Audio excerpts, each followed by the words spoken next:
Let us now take a look at reduction, oxidation reactions. These are also called redox reactions. Read coming from reduction and the oxidation, redox. These are very common reactions.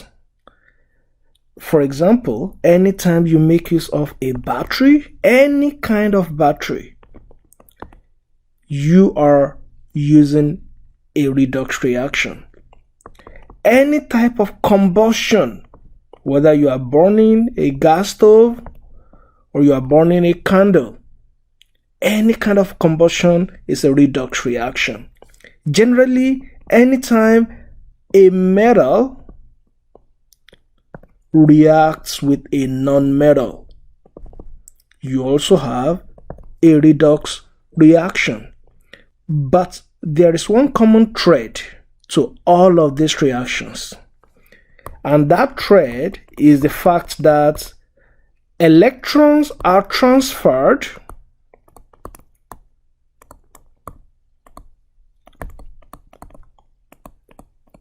from one substance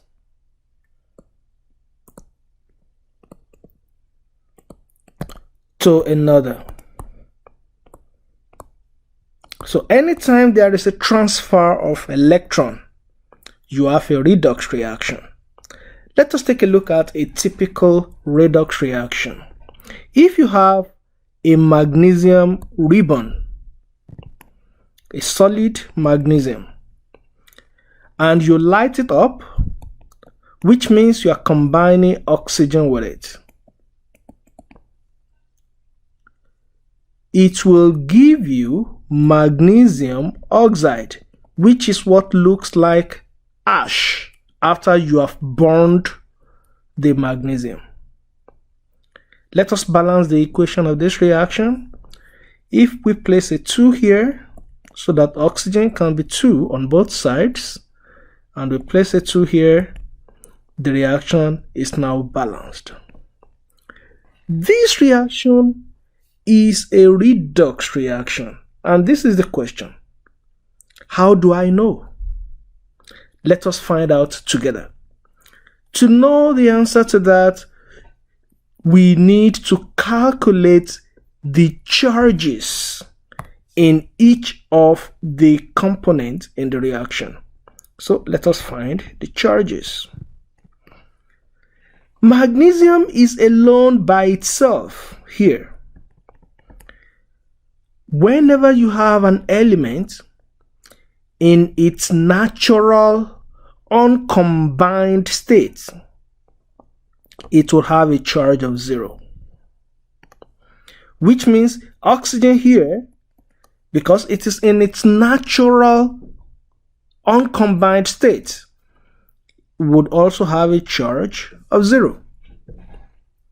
But when elements react, especially when you have a metal combining with a non-metal, then electrons are transferred and charges will be formed. In this compound, MgO, magnesium oxide, the charge on oxygen will be -2 because it is now in a combined form. And if you look at the periodic table, oxygen is coming from group 6A and it will have a charge of -2. Magnesium will have a charge of +2 because it is coming from group 2A, and any element coming from group 2A will have a charge of +2. Now, let us take a look at how the charges change. The charge on magnesium is changing from 0 to +2. It is increasing. That is called oxidation. However, the charge on oxygen is going from 0 to -2. It is reducing. That is reduction.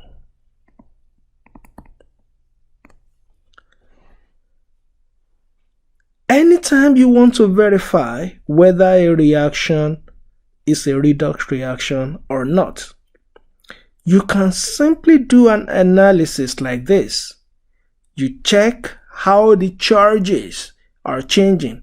If there is no change in charges, then it is not a redox reaction. For example, in precipitation reactions, the charges do not change, which means you cannot classify precipitation reactions as redox reactions. Now, let us learn of some more terminologies here.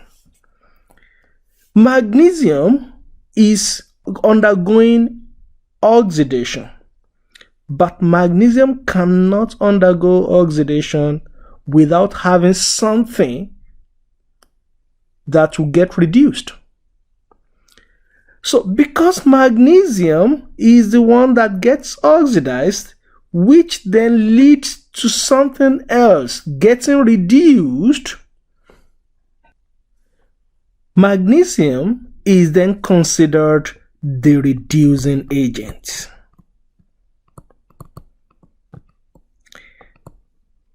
So the substance that got oxidized is the reducing agent. It is the agent of reduction. It causes something else to get reduced. On the other hand, the substance that got reduced is the oxidizing agent. So in this reaction, oxygen is getting reduced. So we will consider it the oxidizing agent.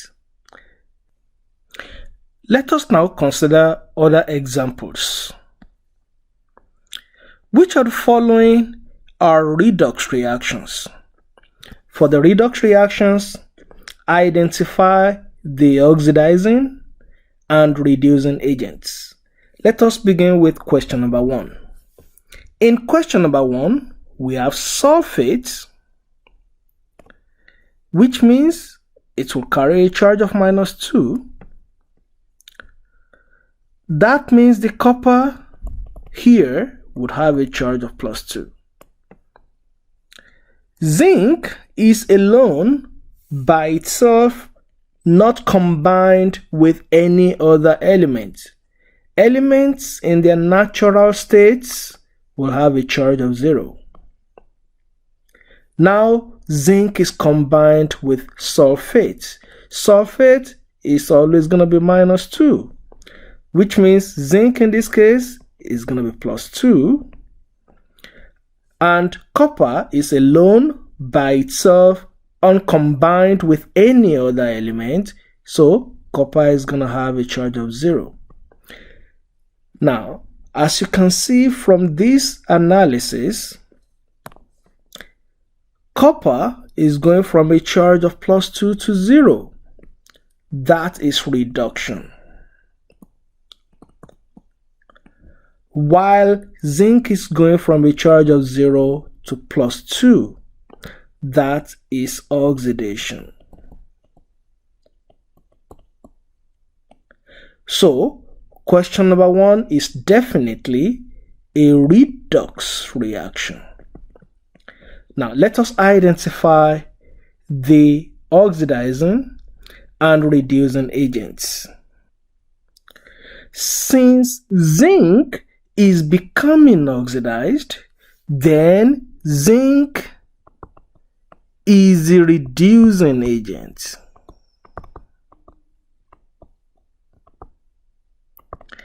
And since copper is the substance that is reduced, copper is the oxidizing agent.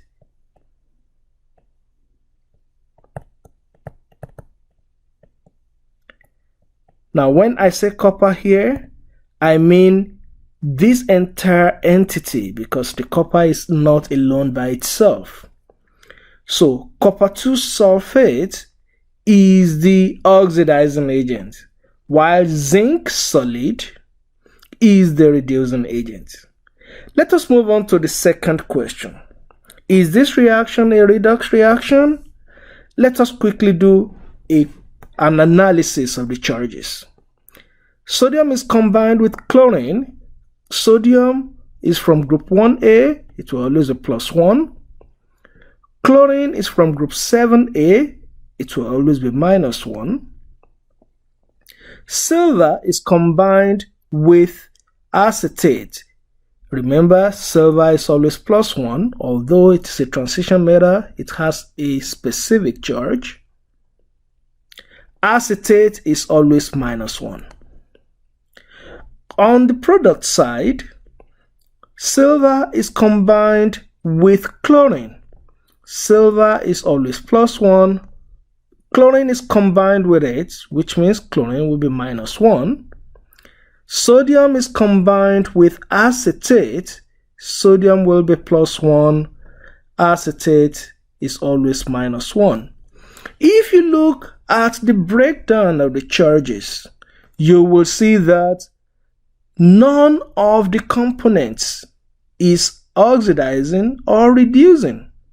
So, number 2 is not a redox reaction.